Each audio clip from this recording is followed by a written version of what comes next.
Hi, welcome back to my channel. My name is Allie, and welcome to my 2024 book superlatives. I'm so glad you could make it. I have a few superlatives, few honorable mentions, and I think within the honorable mentions, I'm also gonna try to give them superlatives if something pops to mind. So, let's get into this. We're gonna start off with the worst book of 2024. I usually hate doing this, mostly because I don't have a definitive answer because I like to DNF if it even smells like a 2.5, but also I don't like to be mean. But this year, this book pissed me off so much and it was so bad. We have a clear winner, my friends. This is Wings, Winds, Cursed, and Bound. Let's give her a hand. Now, I do feel a little bad, but I genuinely hated this book. And it's not the kind of hate where usually if I 2-star a book, it's like, oh, this just was not for me. This is a book that I questioned may just be really like objectively poorly written, and I beg the author, if she ever finds this video, to stop watching. This is a romantasy. It actually doesn't sound bad at all. There's a lot of things in there I feel like I could like. I think it's based on Thai folklore, very cool. We have a hot, sexy vampire love interest, very cool. We have a lot of different magical creatures and a sort of quest, question mark. The entire plot revolves around these ruby red shoes, and usually when someone puts them on, they dance until they die. But our main character puts them on. She is some sort of mythological creature, which I wish would have been a cool plot twist, but it was in the synopsis. And so she's able to not die, but she cannot get the shoes off her. In walks our sexy vampire love interest. It's his job to hunt down dangerous artifacts like this, and so he's waiting for her to drop dead. She lives, and so he's in love with her. There's a lot of action right off the bat, which also doesn't sound bad. Someone's chasing her that also wants the red shoes, and they don't care about killing her to get them. But then the entire book is her like trying to get the shoes off, but they're not actually doing anything to try to...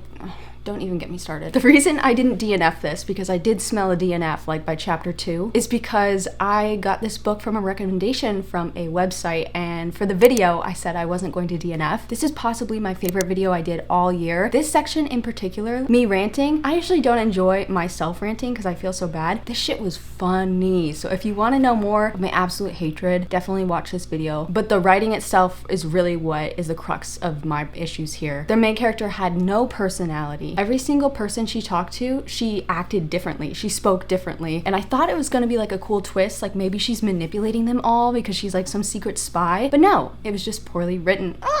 Sorry. And the love interest, it wasn't technically love at first sight or like instant attraction. It was more like they thought the other was so different, but they never explained why. There was no inner monologues, there was no reasoning except straight dialogue, and even then, it was just not great. And then the cherry on top was near the end. The character, for some reason that I don't want to tell you, in case you do want to read this book, has to say out loud the things that she learned over the course of the book. And like, it would have been great if those things were found out over the course of the book and we got to learn those things with her, but like she just spat them out of nowhere. We were just supposed to believe her. I was so pissed off reading this book, but I am so glad I didn't DNF because goddamn, this video is hilarious. So honestly, thank you to this author for a fun time. Well, frustrating time, but now it's fun to think about. This is the kind of book that I want someone else to read. I know I just said it was 1 star, but like if you want, read this book and please tell me what you think. I'm begging for someone to love this and I can say other people like this. I just don't know that that's true. Next award goes to the book with the best audiobook, and that is a clear winner for me. It's going to Horror Movie by Paul Tremblay.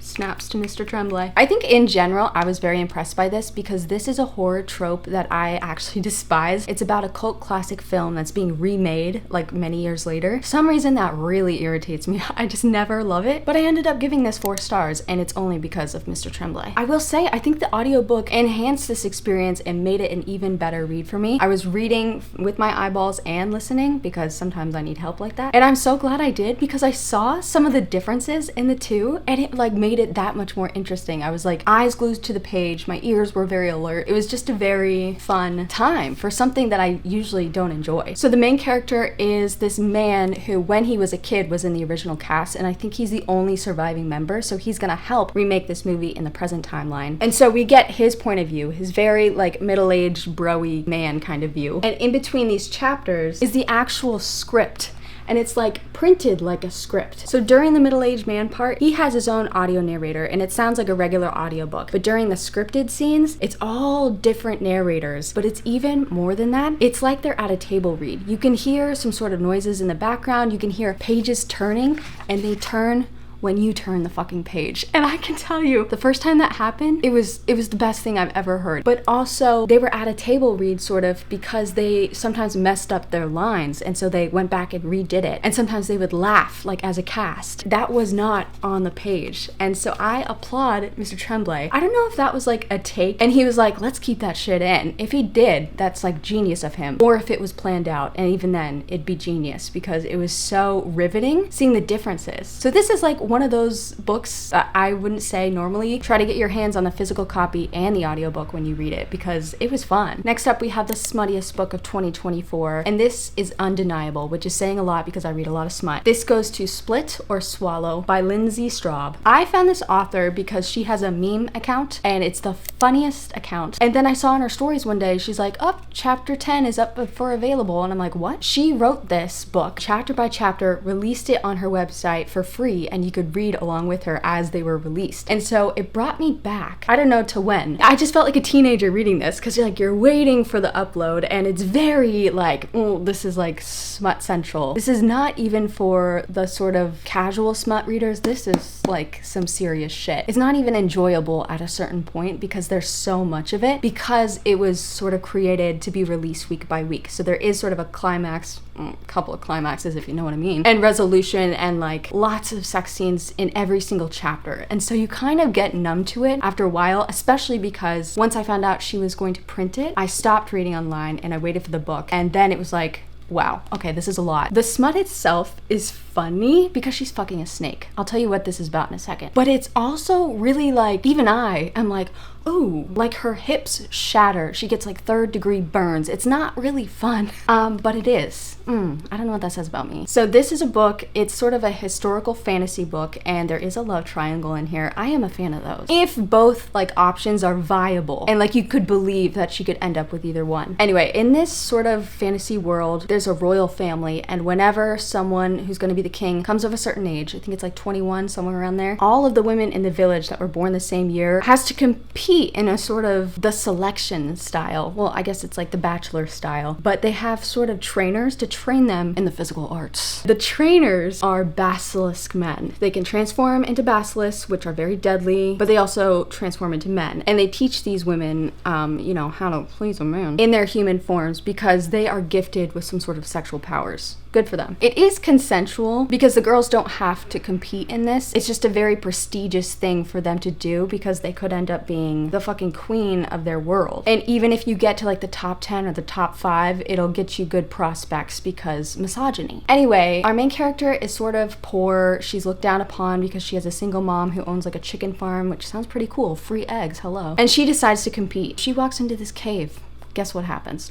Yes, she falls into lust with this snake man. It is hot. I was having so much fun. And then we see her meet the prince and progress into this competition, and the other love interest is the prince. It's really fun, it's really silly, but it's also exhausting. I didn't even rate this because I don't think it's the kind of book like that I can judge amongst other books because of the way that it was released. But just recently, Lindsay announced that the book got picked up by like a traditional publisher. I think they had to change the name because Target was like, yeah, we're not putting that on a title of a book. But I've already pre-ordered it and I will be reading it again, even though like this exhausted me. It was really fun and it's going to be a series. I'm very excited for Lindsay. Also, the back of the book is a quote from Lindsay's mom. She says, "A wild ride." Love it. Next award goes to the most disappointing book of 2024. Now these books, I could actually do a whole video of this, but they kind of make me sad and a little bit ashamed because they're disappointing because of my expectations attached to them. I think they're going to be so good and then they're just all right. But because of my expectation, I don't feel like they're just all right. I feel like, oh, I was really let down, which is not fair. And I feel a little bad about that. And I think I would have more fun of a time if I could detach my expectations from a book, but I don't seem to know how to do that. Anyway, there were a few books here, mostly in series that I was like really hyped up for and they really let me down. But I think not attached to a series, so I had less expectation built up. The winner of this award is going to go to Bride by Ali Hazelwood. And do not get me wrong, this book I know has a lot of fans and I am an Ali Hazelwood stan and I will continue to devour every single one of her books, even if it's in a series. I think this might be a series. It was giving that vibe. I was disappointed partly because I adore this author. I love her writing. It's very quippy. would be. It's super high energy. It literally gives me energy reading the dialogue, and it's not even just the dialogue, it's the narration of the main character. Very high energy, and I love it. Plus, I do like her smut. There's some smut that it's like, oh, that's just not my flavor. This is my flavor. Well, not this, but Allie Hazelwood. But the other reason I had high expectations is because this was Allie's first foray into fantasy romance. She was born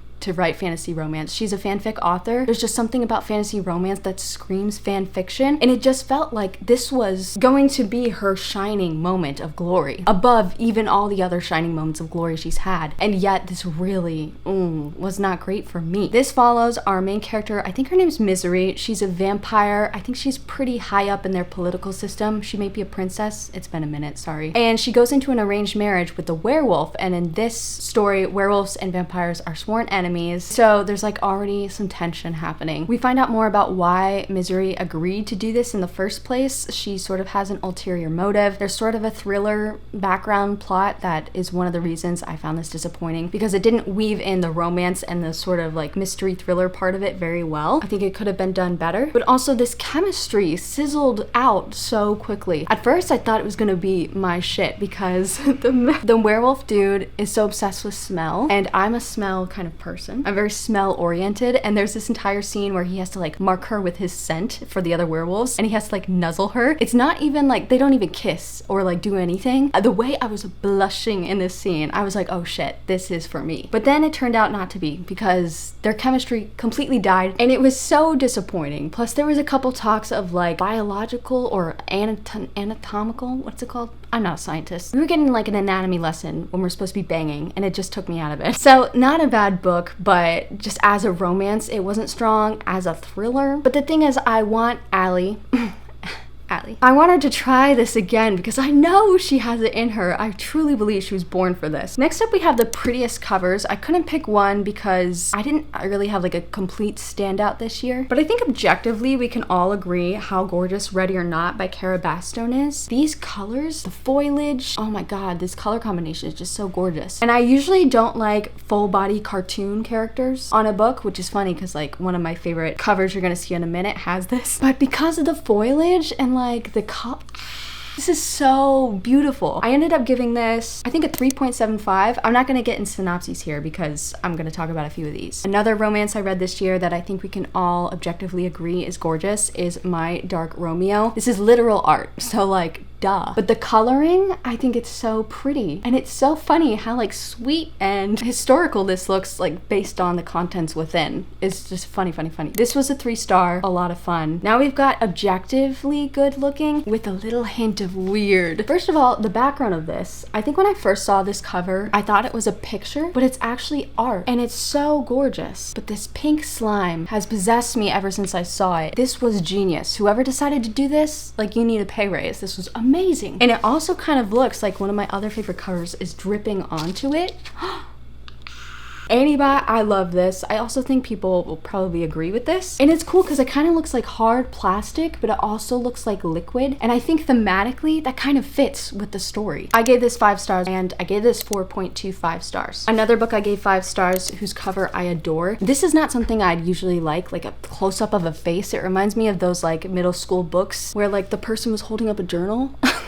What am I doing? Does anyone know what I'm talking about? But I think because it's not a picture, it's an actual, it looks like an oil painting. It's gorgeous. And the red and the blue, these are like some of my favorite colors. And the fact that the lipstick is smudged, there's just something this cover does to me. Thank you, Sasha, my bestie, for buying this for me. And it ended up being 5 stars. And then this one, I don't think we can all agree on, but she got me. I saw her at Barnes & Noble and I was like frozen. And I was drawn to her. And I took her home. Obviously the colors are very cool. This purple yellow combo, but it's very muted. We have this creepy Cartoon Network style fine line drawing, and then we got like a skyline in the back. It's also like the asymmetricalness of this with the title and the blurb, but also feels so symmetrical. There's something like so satisfying about that. And weirdly, I don't usually enjoy a border, but god damn, I love this cover. This was a 3-star, very frustrating, very boring, very interesting, but I could not give it a way when I did my unhaul, and I might just nail her to the wall. Love her. And of course we had to follow that up with my least favorite covers of 2024. I don't want to say ugly because I'm sure someone could appreciate this. It's definitely just not my style. First up we have My Dark Desire, which is the sequel to My Dark Romeo, and it really sucks because I love the art on this. We got like a really cool architectural thing going on, foliage going on. I keep saying foliage. I sound really obnoxious when I say that, don't I? We got trees and shit. The color of the title, I like the placement and the font. This color teal might be the ugliest fucking color. The high contrast with the pink makes it even more unlikable. This color combination is just so gorgeous, which sucks because I love pink. But like this, I hate this. I would have absolutely loved if we had gotten like a pink, orange, yellow kind of sunrise thing. And then Corrupt by Penelope Douglas. I hate this type of cover. This style's not for me. It's giving like middle-aged man action book. You would never know looking at this that it's about a girl who's being tormented by a bunch of dudes that got out of prison and she might bang them all, question mark. Like, what is this? This I gave 2.75, had fun though. And this I DNF'd. I don't know if I had fun. Next award goes to the book with the most emotional range, and that is going to The Har. This was such a pleasant surprise. It's a very short book. I listened to the audiobook in one sitting, and it's so much more than what you think this cover is. It's actually kind of giving...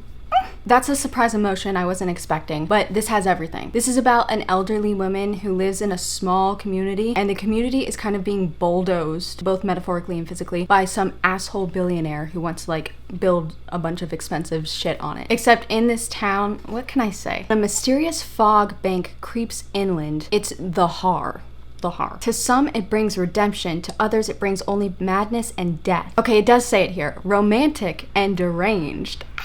The fact that it's romantic took my literal breath away, but also this was gory as fuck. But it was sad, it was happy, it was funny, it was sexy, it was literally all of the things. I gave this 4.5, and it's definitely one that I could reread. The audiobook itself was wonderful. Next award goes to the book that made me the hungriest in 2024, and that goes to Kingdom of the Wicked by Carrie Maniscalco. This is I think it's also historical, maybe? It's a fantasy, and our main character's twin sister, I believe, dies like pretty and no one can figure out what's happening, so our girl takes it upon herself to investigate. She thinks that dark magic was involved, which is like a big no-no in this story, and there's also princes of hell, and they're like the 7 deadly sins, and in this one we meet a couple of them, but there's this guy named Wrath, well, this prince god person named Wrath, and he's gonna help her out. Even though I think it's like dark magic to even talk to them or communicate with them, I'm kind of losing a little bit, but this was so much better than I thought it was gonna be. I give it 4 stars. And I know that this series gets very smutty, which I was excited for. This one was not like romancy at all. There was some hints to romance in the future, but these two, Wrath and our main character Amelia, they fucking hate each other. They can't stand each other, and it's not the kind of can't stand each other that's like, oh, I think you're so hot, but I'm gonna pretend to hate you. It's like, no, they really can't stand the fuck out of each other, and they act like they can't stand each other, and it's great. But the atmosphere in here is so good. It's set in Italy. Her family own a restaurant, and so they talked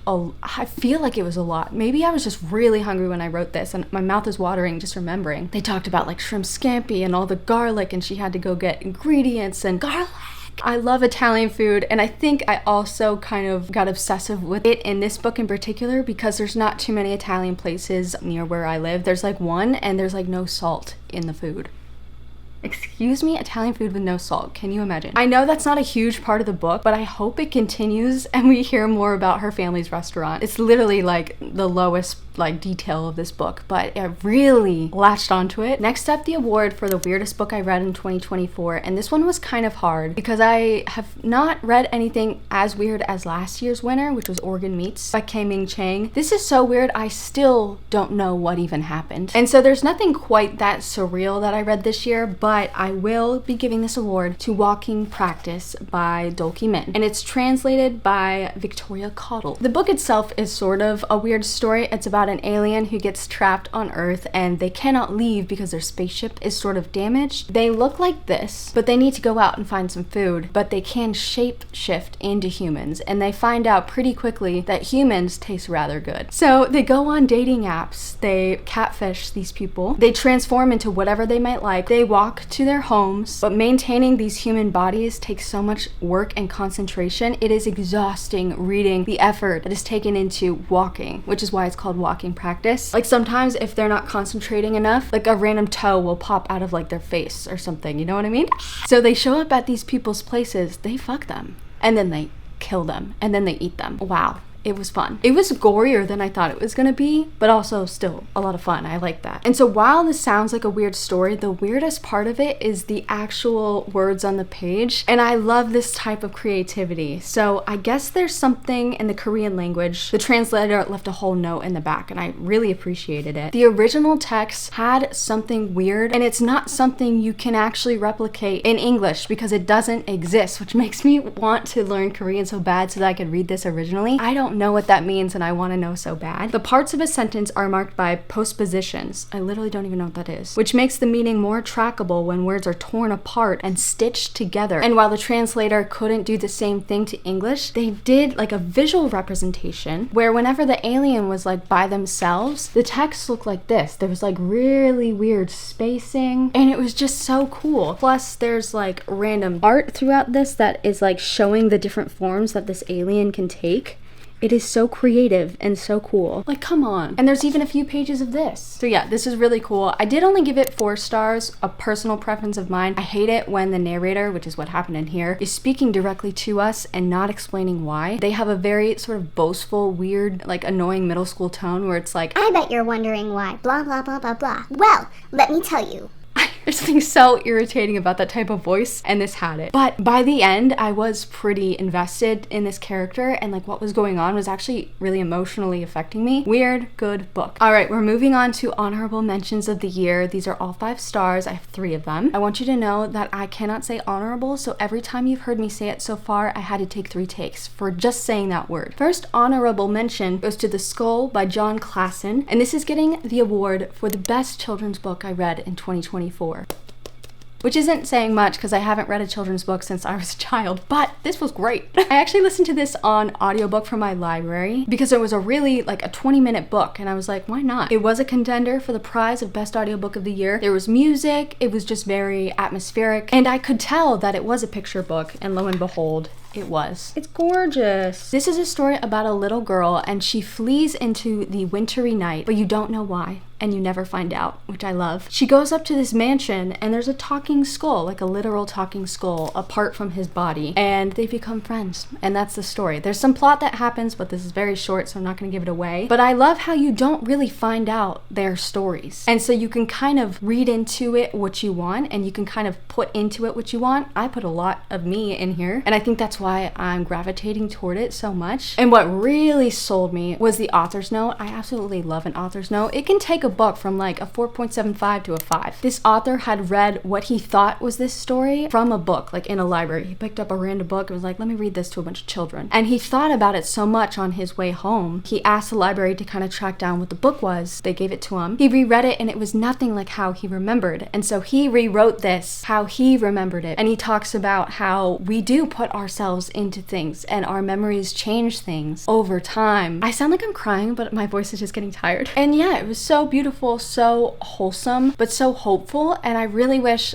like not even when I was a child, I think I would have appreciated this more as a teenager when I was going through some shit, but it was so sweet. Next honorable mention goes to Swift and Saddle by Lila Sage, and this is getting the award for the best romance of 2024. And it's so funny because I DNF'd the first book. I just last month for the 3rd book gave it a 3.5, but this book was something was in it for me. I think the biggest trope in here, and something that I realized that I've liked forever, but I didn't really know like what to call it, is Black Cat. Ada's the Black Cat, and Golden Retriever. Wes is the Golden Retriever, and I especially like it when the girl is the grumpy little bitch. I think it's because it's the complete opposite of me. I am Golden Retriever. I greet people at the door jumping up and down. It's embarrassing. Anyway, she comes into town because she is I think I just poked her boob, I'm sorry. She came into town because she's an interior designer, and she has been hired to do this project on this big farm for like an inn. So the night she gets into town, she goes out to a bar. She makes out with someone, the someone being this dog right here, but because they're in public, someone walks up and she spooks because she's a cat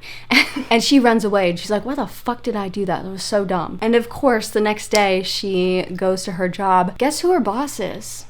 this dog right here. His father technically owns the farm, but he's like in charge of this project. It is a little weird, and she thinks it's very weird, and she's like, yeah, that's not happening again. She's so icked out. She doesn't like being tied down. Like, she thought maybe like, yeah, kissing a stranger is one thing, but having a relationship is completely different. She did recently get divorced. I think it was recent. She kind of had a bad experience with her shitty ex-husband. So we see the two of them get closer as friends as they work on this project. And what I like about this book, especially compared to the first book, is that we actually see them interact, and it's not just they tell us, oh yeah, 2 weeks went by and we got closer. We actually see them get closer, and we see them work on this project. We see her work. We see her make friends that aren't just this dog. We see her grow as a person, and I love it. I think because I am a golden retriever, I like to see these emo girls that are so closed off. I like to see when they're gonna decide to trust someone. It makes me so happy.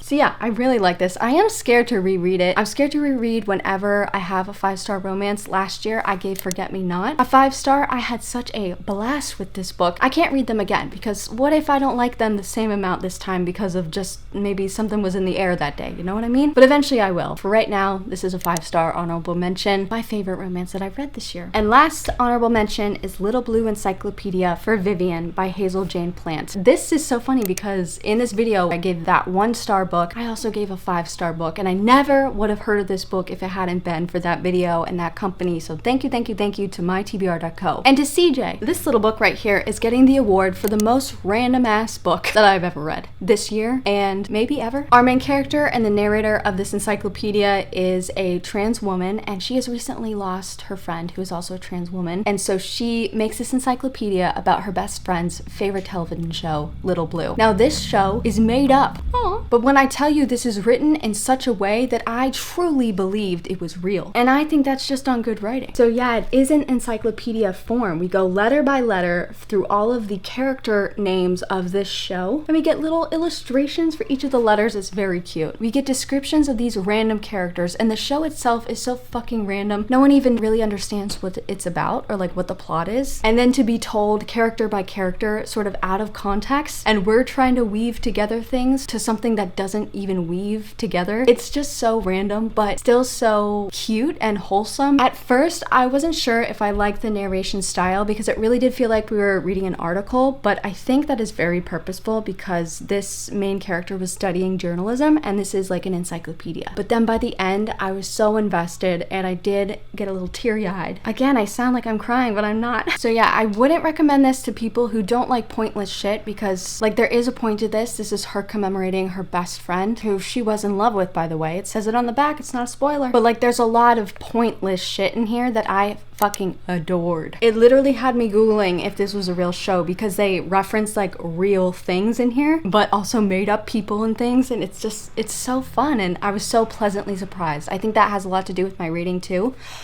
Running out of breath there. Is that I did not see this bitch coming, and she came for me, and I love her. I need to take a fan break, and then we'll talk about my top 11. Yeah, originally I had included my favorite books of the year in this video, but it ended up being an hour long, so I decided to split it up because I've held you hostage long enough today. So you can look forward to that video very, very soon. In the meantime, let me know what you thought of any of these books, and let me know your award winner for any of these categories. Worst book of the year, best cover, etc., or categories that I didn't even include, like funniest book of the year. I would love to know that. I hope you all have a wonderful holiday, and I'll see you soon. Goodbye!